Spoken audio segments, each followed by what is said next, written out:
voice of the working class, Rick Smith. And welcome, brothers, sisters, working class heroes. This is the Rick Smith Show.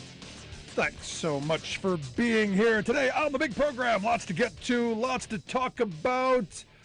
I didn't think it was going to happen. In fact, I predicted that the losing candidate in Pennsylvania's gubernatorial race, Doug Mastriano, was not going to concede. He would not. Really? Sore loser? I proven wrong. Doug Mastriano finally conceded to Josh Shapiro after being thumped by 14 points on election day, and it only took him nearly a week to do it. So I stand corrected, and I admit when I'm wrong. He came forth almost a week after his thumping, and came forth and conceded. And you know what? Nobody cared. Shapiro was asked, didn't care. And I think that's the right response. I mean, you got to do the right thing at the right time. That's simple. Now, everybody was looking today to see if the Donald was going to show up for the January 6th deposition. The next step there didn't happen. I understand. There's a subpoena last month, the deposition. Trump failed to appear. And are you surprised? The answer, clearly no. But what Trump did do today, went on the little Twitter wannabe, and look, at the rate that Elon Musk is breaking Twitter, Truth Social may actually be the next big thing. Way to go, Elon. But I guess he truthed, and a whole bunch of people retruthed Donald Trump's statement. Hopefully tomorrow will turn out to be one of the most important days in the history of our country. And my mind immediately went, what, is Merrick Garland going to finally indict you?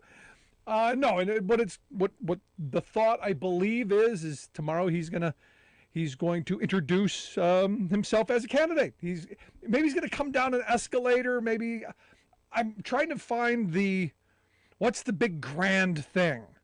You know, he's going to jump out of a cake. I don't know. He's a showman. There will be something. There will be a grand display, an entrance. It will make the diminished go ooh, and the rest of us will be horrified. Now, I keep saying, look, he's got to run, and he's got to be soundly defeated. This is where Republicans have to find their courage. Will they? Don't know. But this last election hopefully will give them, hopefully give the rest of us another one of those great Republican autopsies. You remember, was it 2012 when they did the autopsy and they went through all the things they had to do and then did none of them? In fact, doubled down on all of the things they did wrong, which has led us to, where we are right now. And you look at, last Tuesday's Democrats, should have gotten thumped. History was not on the Democrat side, but yet they're going to keep the Senate and increase it. There's still a chance, very, very marginal chance, that they maybe hang on to the House, although I doubt it. It's one of these moments where you go, in looking at what happened Tuesday, you got to understand, Roe was a huge part of it. All of the projection by the F channel and by all of the politicians, red waves coming, was purely projection. It was Trump. It was Trumpian in its ridiculousness. And they were out there pushing that, knowing that there was this thing called angry women, and they went to the polls. Now you can go, that's all it was. No, it's a lot of things. There's a lot of anger. Redistricting played a big part of it. COVID had some of it. There's just bad strategy by Republicans. Also, come on, someone like Mastriano running for governor, seriously? Bad candidates do matter, and this is one of those things where you can go, it's all about Roe. No, it's about all of that. And understand, this Biden, rightfully so, made this election about democracy and saving democracy. it's not safe now still. The next 2 years, there's going to be another one of these election things in 2 years, another important election. And it will be billed, just like this one was, as the most important ever because we're still going to have this threat. I was listening to a book on tape where the guy was talking about the 1950s. And he was saying, look, the two parties were not far off. If you look at the Republican platform from 1956, it's actually more liberal than the Democratic platform today in their support for labor unions, in their support for government intervention in the Farm Bill and Social Security and all of these things that everybody, society agreed on, both parties agreed on.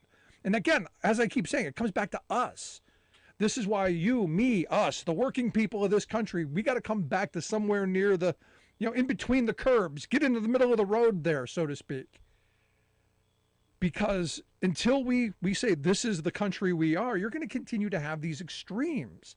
People like Trump, who is going to sell you the shiny thing, and then at the last minute, Lucy you every single day by yanking it away. Because none of the promises came true. None of that. People would tell me, well, I was doing so much better then. Yeah, the economy was good. But he didn't build that. The other guy did. He inherited a very good economy and growing economy. Obama handed him a good economy. He heated it up, by the way, with massive deficit spending, things that Republicans tell us we're against, but he did that. So there should be a giant sign of, yeah, Trump did that. All of the other stuff, not so much.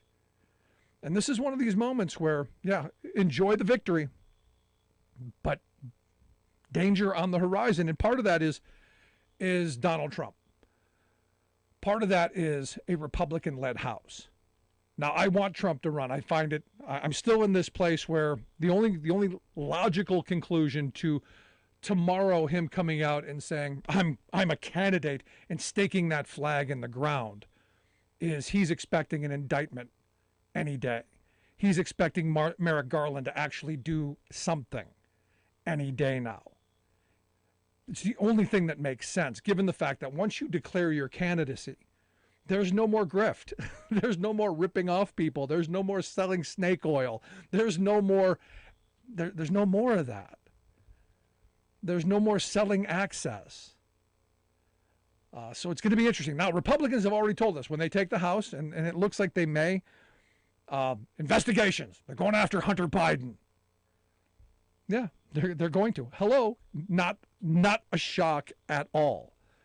And the thing that's interesting is you see media reports of how Republicans quietly, and I love how these reports come out, Republican leadership quietly, cringing as, the announcement of Trump and Trumpism continuing because they know what he's done. I mean, the latest YouGov poll has got DeSantis ahead of Trump, saying that, they prefer DeSantis over, DeSanctimonious.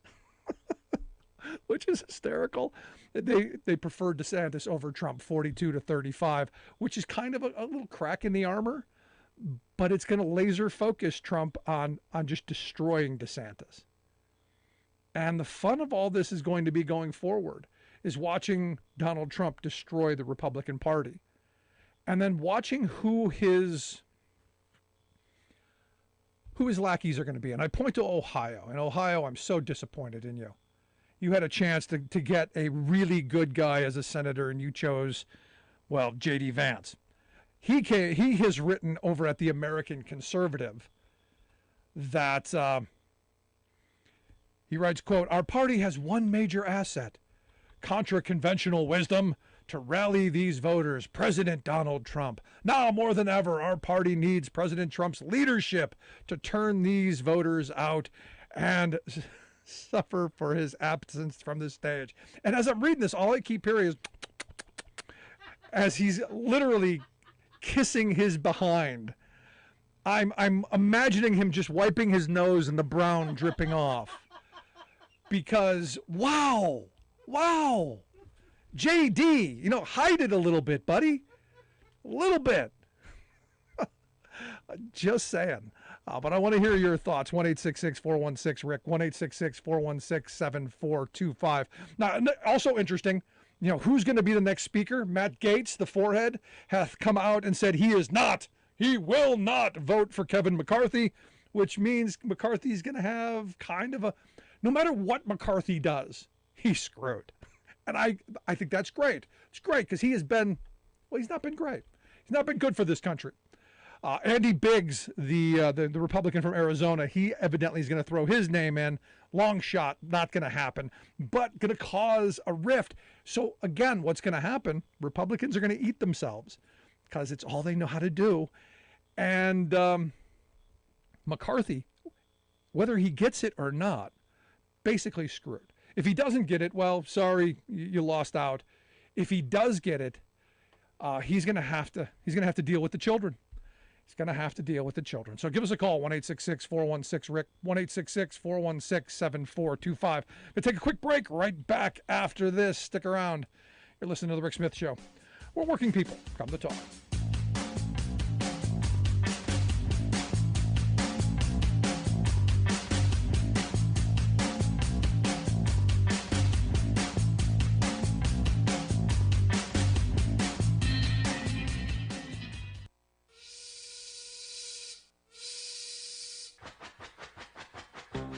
If you're a fan of the show, you've heard our labor history in 2 segments, and you can hear them on the radio pretty much anywhere in the U.S. Labor history has never been more important than it is right now. So here's what we'd like you to do. Tell a teacher. Tell a teacher that labor history is important and that they can get digestible 2-minute lessons that are absolutely free. Free to download, free to use, free to share. Tell a teacher to go to thericksmithshow.com/history and help us put labor back where it belongs, in the classroom. Generations of American workers fought, bled, and died to build the American way of life. It's our job to keep their stories alive. Go tell a teacher that we're here to help them do just that. Find us at thericksmithshow.com/history today.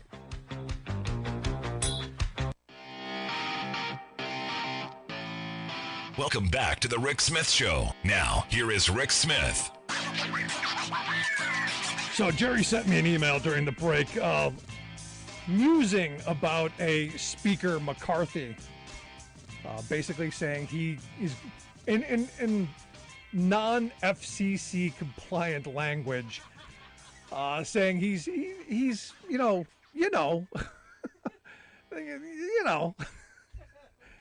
what it is. And I don't disagree with Jerry. I think he's screwed no matter what he does.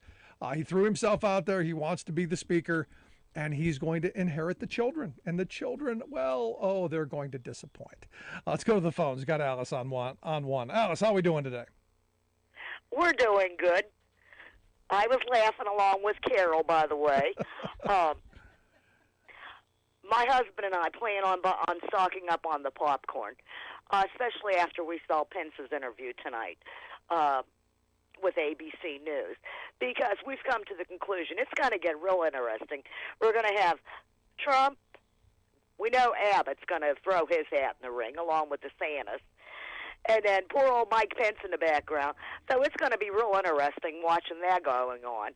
And then, the Speaker of the House thing, it's going to be real interesting. I told my husband, well, if nothing else, we can be amused. And I think Ted Cruz will throw his name in there because why not? He needs to have his wife called ugly again, and then again back to the kissing that they do. Absolutely. It's going to be an interesting time. All the while, this is where I keep coming back to there's some sanity here. There's an adult in the room, and his name's Joe Biden. We're going to keep doing work.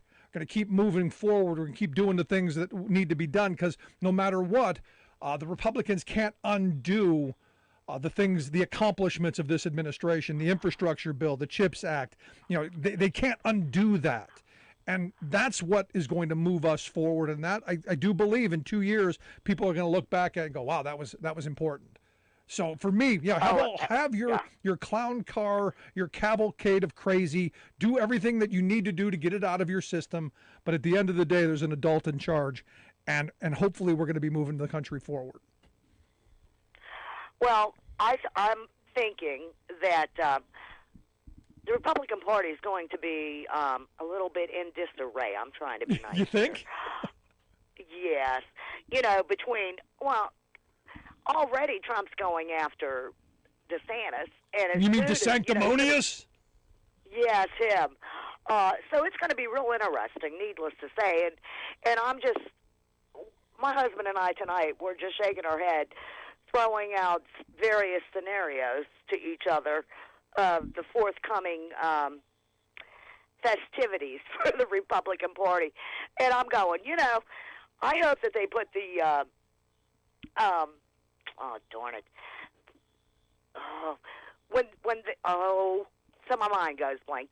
When they go out there and they toss things back and forth at each other, the candidates, the debates? My mind's blank. Thank you. That's the word I was looking for. Yeah, you think there's going to be a debate? You think these people are going to debate?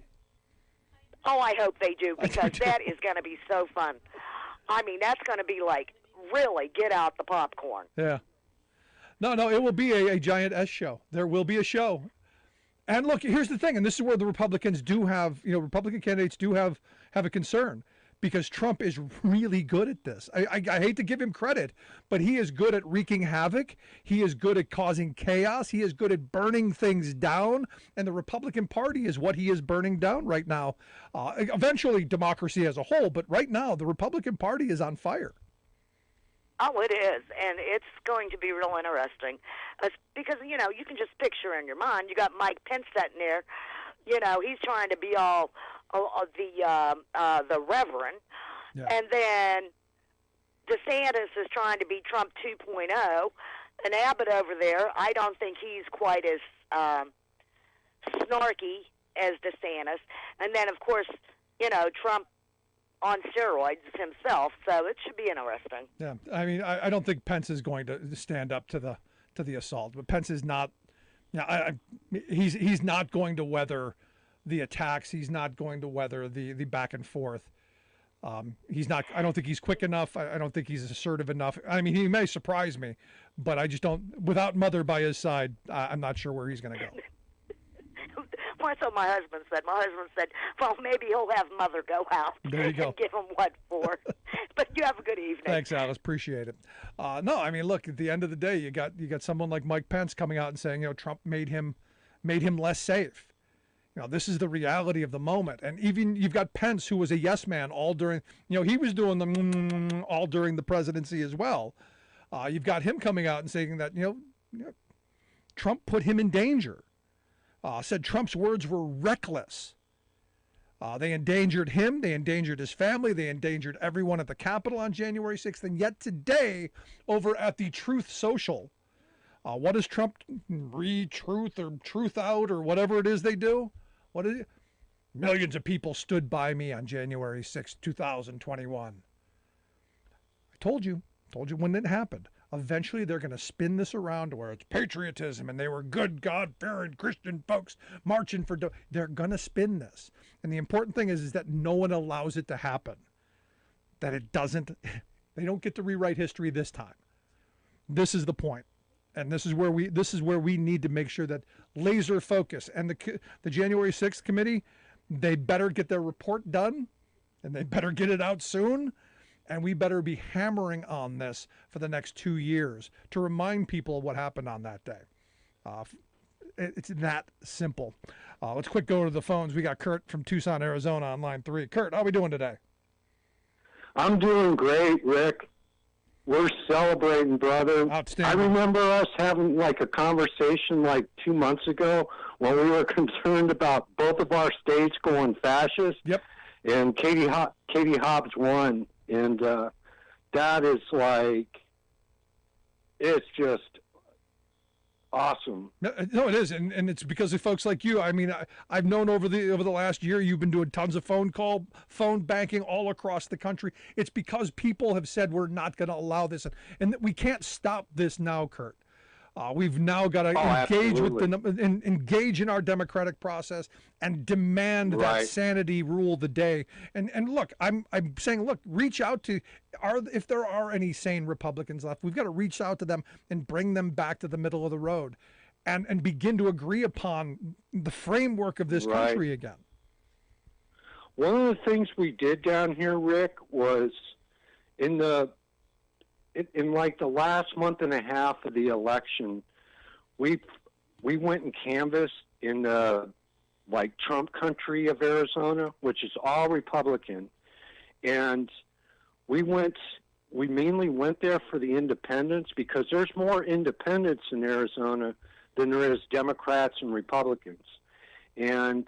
But we're doing this whole campaign down here on rights to nature, and even the Republicans in this state, because we got the water issue and it kind of works for that, and they're all on board with that. And it's just talking to them, instead of getting in this big old fight about, like, you don't want to talk to them about abortions because it turns into a fight. Yep. And it's things that we can agree on. I mean, because water, it's not a Republican. It's not Democrat. Yeah, you're kind of going to need that. We all have to have it. Yep. Kind of going to need it. Yeah, and we got, our agriculture here. I spent a lot of times going to the farms here in Arizona, and the farmers are struggling, and, we're going to see some really, we think we got inflation now. It's going to be ugly next year. I mean, because the crops are not good, and, a lot of these farms had to sell off their beef stock and stuff to survive. And so the thing is, Rick, like, how do you replace that, because it takes a few years to get those the beef cows back in stock, you know what I mean? Yeah. So we could see some food shortages, I think, that we haven't been expecting. Yeah, but I understand they're working on that, and there are people who are attempting to figure this out, and we have to. Right. This is where the Biden administration, doing the job, doing the work, has to figure this out. Because look, we hit inflation like we've had the last couple of years. Over the next 2 years, 2024 is not going to be hard to figure out where we're going to go. There's a little breath of air. Right. We've got an opportunity to right the ship.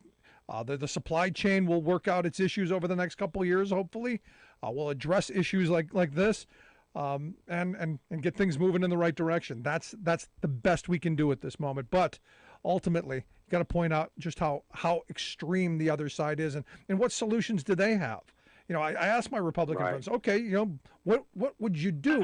What are the Republicans bringing us that they would fix? More deregulation? More leave it to the mass conglomerates to do what? Gouge us more? And they don't have an answer. Exactly. And this is where I think we've got to keep pointing that out as well. Right. And I have concerns too with this. If the Republicans do get the Congress back, the House back, that they're going to want to go with the Clean Water Act again. Yeah, it's going nowhere. They can go after it all they want. It's not going to get through the Senate. Right. And Biden's got the veto pen. Nothing is going to happen the next 2 years coming out of the House except insanity. We've got to prepare for that. But the good thing is the work has already been done. We're going to move forward on infrastructure, on manufacturing and things are. I got some good positive vibes. But Kurt, I appreciate the call, man. Thanks so much. All right, you have a good night, Rick. You as well. Love to hear your thoughts. Email me, rick@thericksmithshow.com. I'm going to take a quick break. Right back after this. You're listening to The Rick Smith Show. We're working people from the top.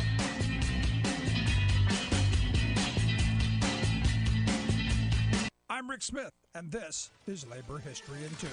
On this day in labor history, the year was 1978. That was the day OSHA published its lead standard. The standard reduced the permissible exposure by 75% to protect nearly 1 million workers from damage to nervous, urinary, and reproductive systems. As early as 1908, Alice Hamilton, the mother of occupational medicine, noted that lead had endangered workers as far back as the first half-century after Christ. In their book, Deceit and Denial, The Deadly Politics of Industrial Pollution, historians Gerald Markowitz and David Rosner add that, throughout her distinguished career, Hamilton was deeply involved in uncovering the relationship between lead and disease in the American workforce. Hamilton's groundbreaking research on the effects of lead paved the way for a growing uproar against its continued use. After the Occupational Safety and Health Act passed in 1970, occupational and public health activists pushed hard for a lead standard. A new generation of industrial hygienists emphasized how unsound, industry-driven conclusions regarding safe lead levels impacted women workers and workers of color.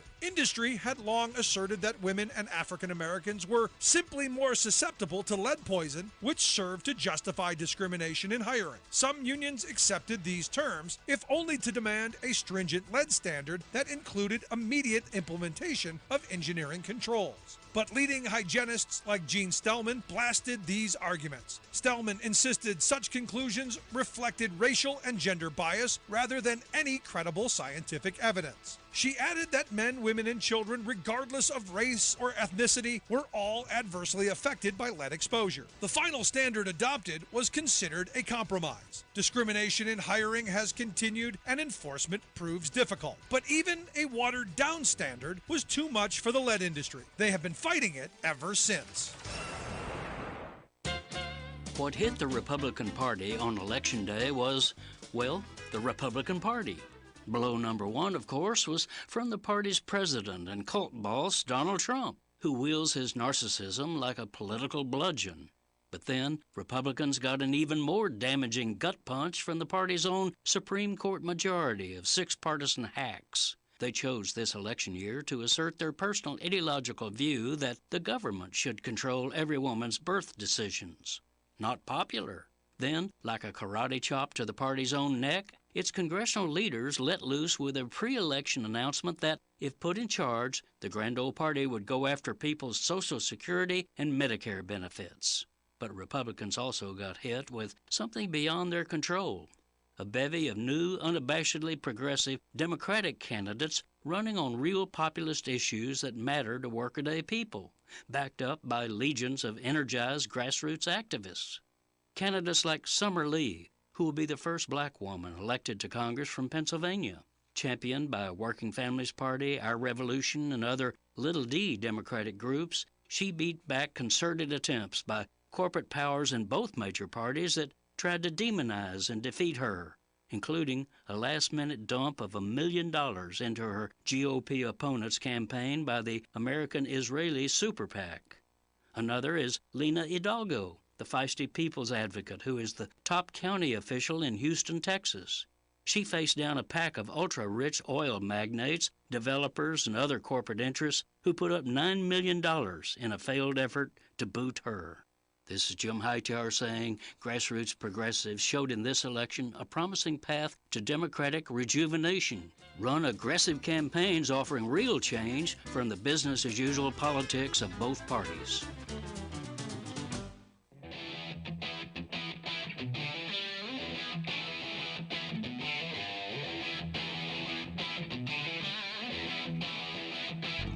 Welcome back to the Rick Smith Show. Now, here is Rick Smith. So while we were on the Working Class Heroes radio tour the entire month of October, the people who bring you the Pittsburgh Post-Gazette went on strike. The production workers went on strike on October 6th. We wanted to make it down for that, but we were in Erie that day. We were close, but not close enough.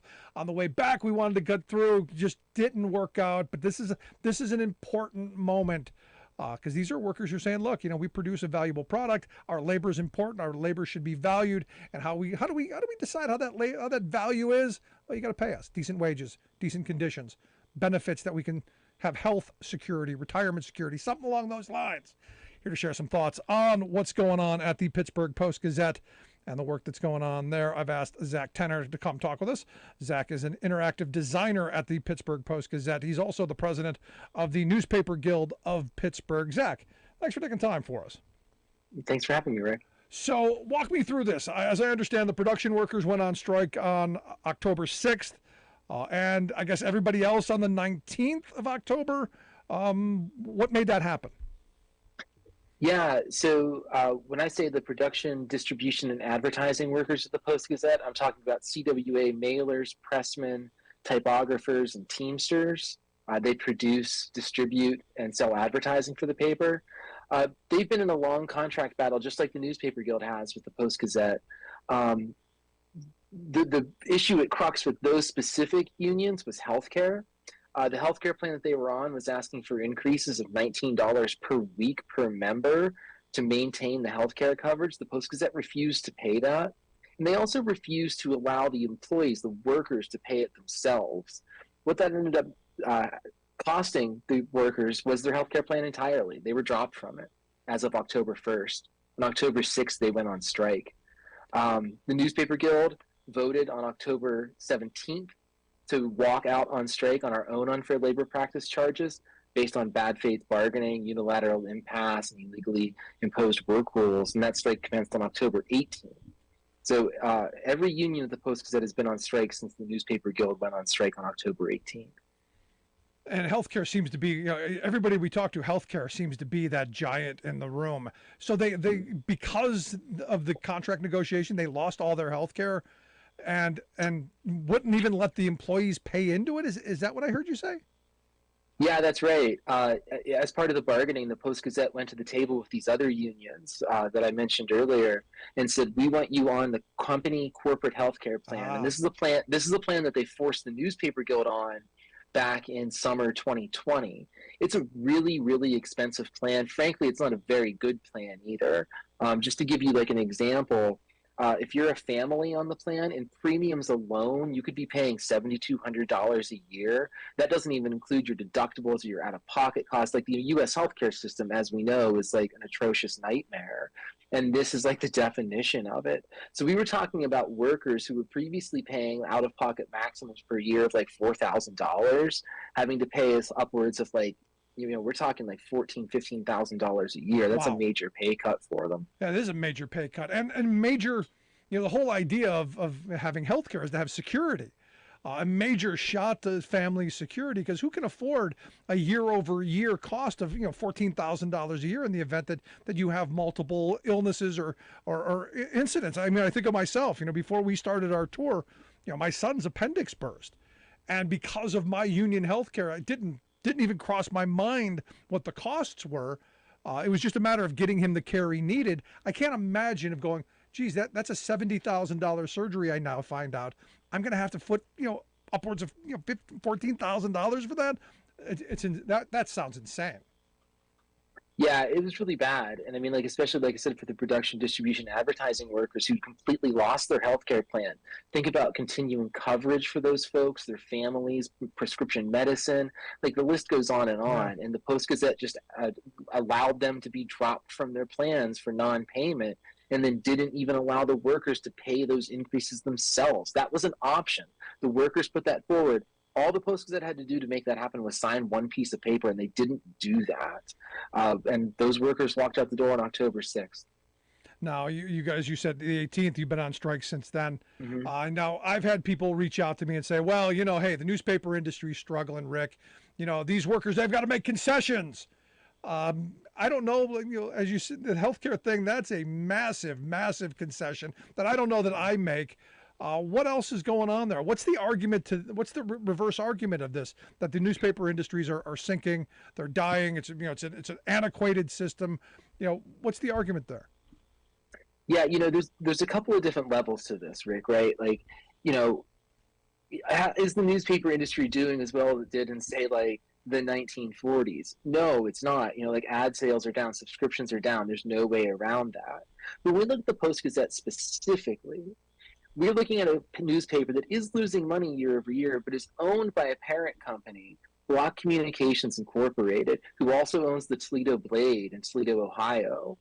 This company, in gross revenue per year, makes about $500 million. And after you take out expenses, they're profitable to the tune of between $50 and $150 million per year. And so this is a parent company that can easily absorb the $10, $15 million losses that the Post-Gazette might be taking. The company refuses to open their books, so we're not really sure what that number actually is. We know it's been decreasing because the staff is less. If you have less workers, it's going to cost less to run this thing. These healthcare costs and these wage increases, which are paltry that we're asking for, frankly, are easily payable by the parent company.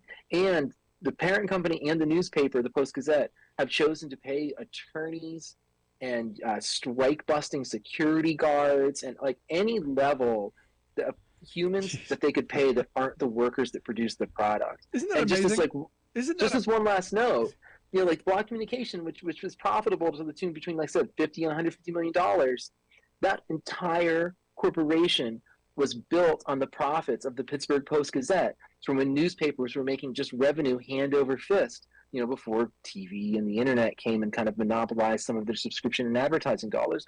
The Block family and Block Communications are built on the Post-Gazette, and now that the Post-Gazette needs a little bit of a boost and the workers need some security in the workplace, the company and the family that owns it refuse to invest that money into us. Yeah. Well, again, every time I hear of these strikes and every time we talk to people who are on strike, it's the same MO. It's the same playbook. They bring in, you know, strike breakers. They bring in all this security. They bring in scabs.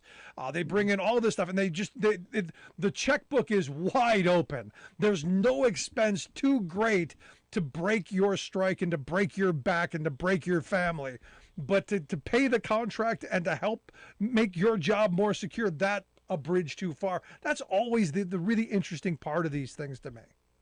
Yeah. You know, Rick, it's really, really funny that you use the phrase a bridge too far, because just today we had our first bargaining session with the company since the strike commenced. And one of our demands is a really simple one. I kind of mentioned a little bit earlier. Back in summer 2020, the company unilaterally declared that bargaining was over. They implemented work rules on us, and they basically nullified a lot of our like decades-long contracts that were bargained, you know, with the company and the union for a really long time. When we went to bargaining today, we said, okay, first off, you have to get rid of these imposed work rules and give us our contract back, and then we can start bargaining from there. And the phrase that the attorneys used, this high-priced, out-of-town attorney, was that that's a bridge too far for us to take. So that's really, really funny that you use that phrase there, because that is like straight out of the company's attorney's playbook. Like that is what they told the workers at the table today, giving you back just like your non-economic issues. We were talking like they ripped apart our jurisdiction. They took away our short-term disability banks that we had built up, all kinds of worker protections and union protections they removed. And just giving those very simple things back to us and then bargaining from there was a bridge too far for them. So let me ask you the next logical question then, which is how much of this is truly economic? How much of this is truly about the dollars and cents? And how much of this is really about breaking the union and breaking your back?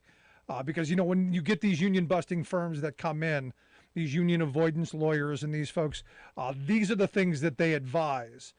You know, how much of it is one or the other? Do you have any thoughts? Any view? You know, frankly, I think it's entirely breaking the union and breaking the workers and imposing their own will onto us.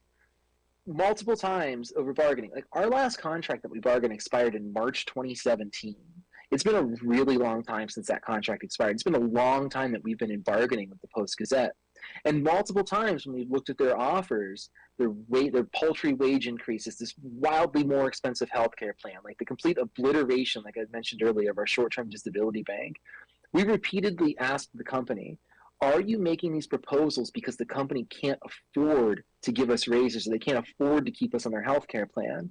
And the answer every single time was no, it's not that we can't afford it, we don't want to pay it.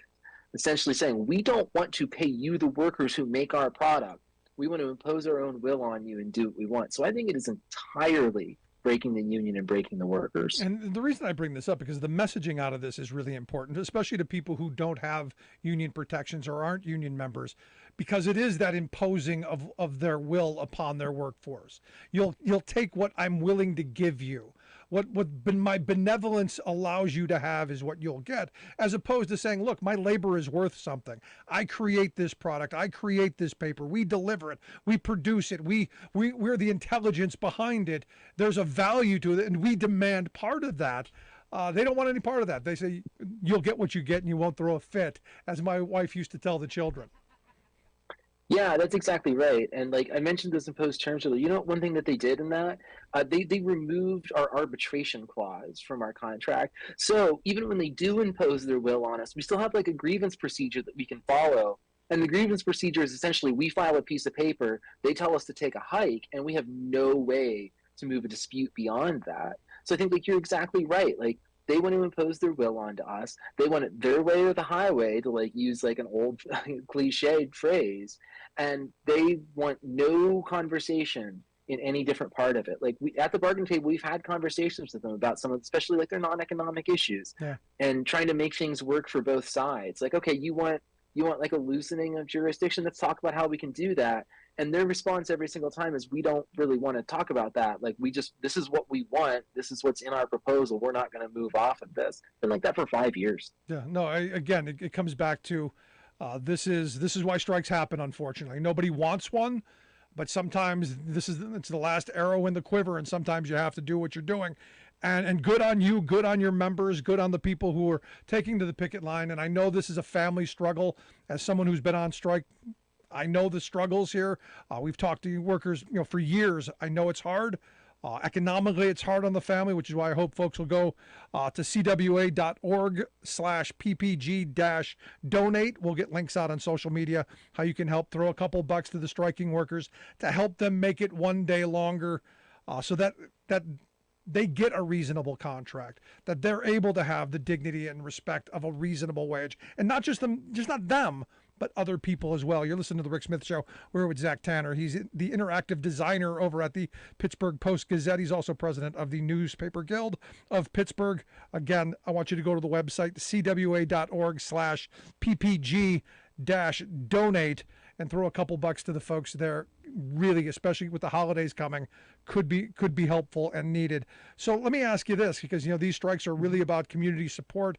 It's about people supporting what you're doing. What kind of response have you gotten from the good people in Pittsburgh? The response from the community in Pittsburgh, the labor community, the elected community, the activist community, and the readers of the Post-Gazette has really been like overwhelmingly great and overwhelmingly supportive of the workers that are on strike. We wouldn't be this far into it if it wasn't. Before our bargaining session today in downtown Pittsburgh, we held a little rally in a park across the street, and we had members from the United Steelworkers outside rallying with us. We had members from other News Guild locals across the country. The president and the secretary of the Buffalo News Guild drove down to Pittsburgh to join the rally. We've had Starbucks Workers United workers come down to the picket line and bring coffee and talk to our folks who are out about what it means to be in a labor battle, what it means to be on strike. The Allegheny Fayette Labor Council, headed by their president, Darren Kelly, have been tremendous to us throughout all of this. I could keep going, but I'm going to forget people, and then those people won't be mad at me.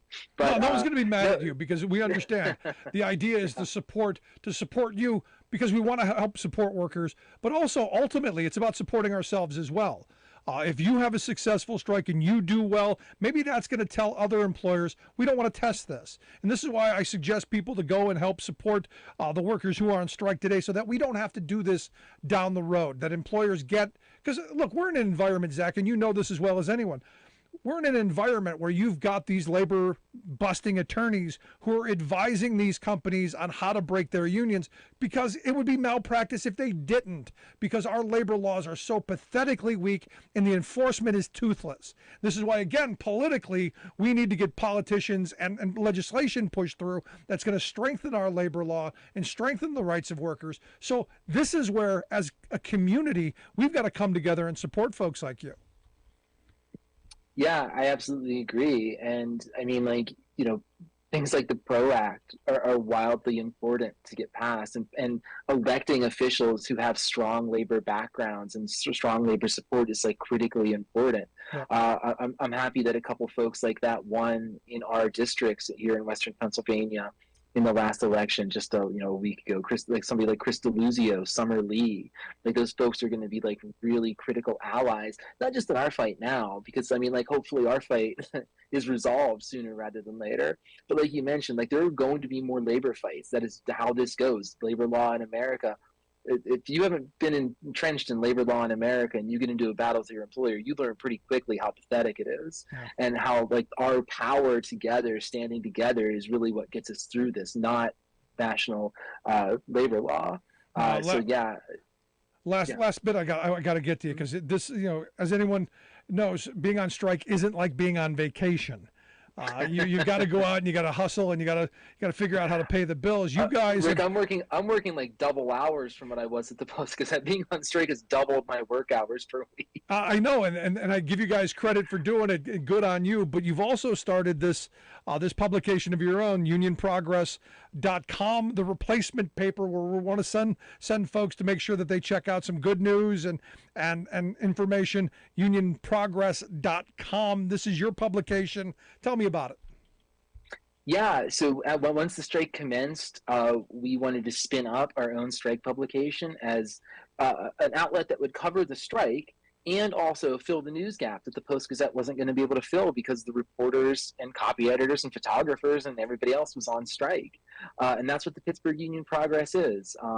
It is a worker-led publication. We're doing all of the same reporting that we do for the Post Gazette. It's just on here. In fact, that's kind of like a line I've been using. Like, don't talk to the Post Gazette. Talk to the Post Gazette reporters. It just happens to be that our work's going to appear in the Union Progress until the Post Gazette wakes up and gets us back to work. Yeah. I'm immensely proud of all of the work that's gone into the Union Progress. I especially love the logo for it, partially because I designed it. But no, every single piece of the Union Progress has been built by Newspaper Guild members. The CWA typographical workers who are on the line sell the ads for the Post Gazette. We're working on getting them to sell some ads in the Union Progress as well. You can find our strike donation fund, like you had mentioned earlier, on there. I just want to make a note on the strike fund. 100% of that money goes to striking workers who face economic needs while they're on strike. None of that money is going to go to like buy poster board or like pay CWA per capitas or something like that. That money's all going to strikers and their families who face economic hardships during this. All that can be found on Union Progress. Like our great photography, our great reporting, it's all on there. Good stuff. And hopefully the Post Gazette wakes up and realizes they want that content on postgazette.com instead. But for now, go to unionprogress.com and check out all of our great work there. And we will get links out on social media how folks can do that. Zach, I appreciate the time.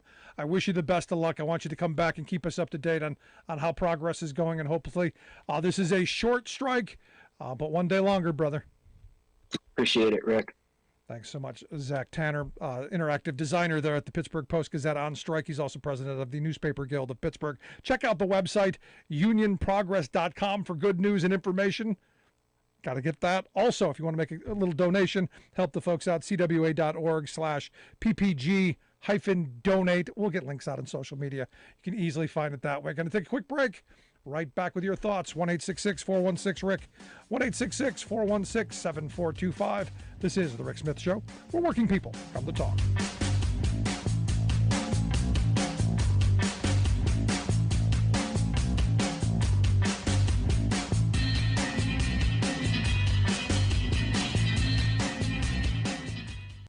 I'm Rick Smith, and this is Labor History in 2.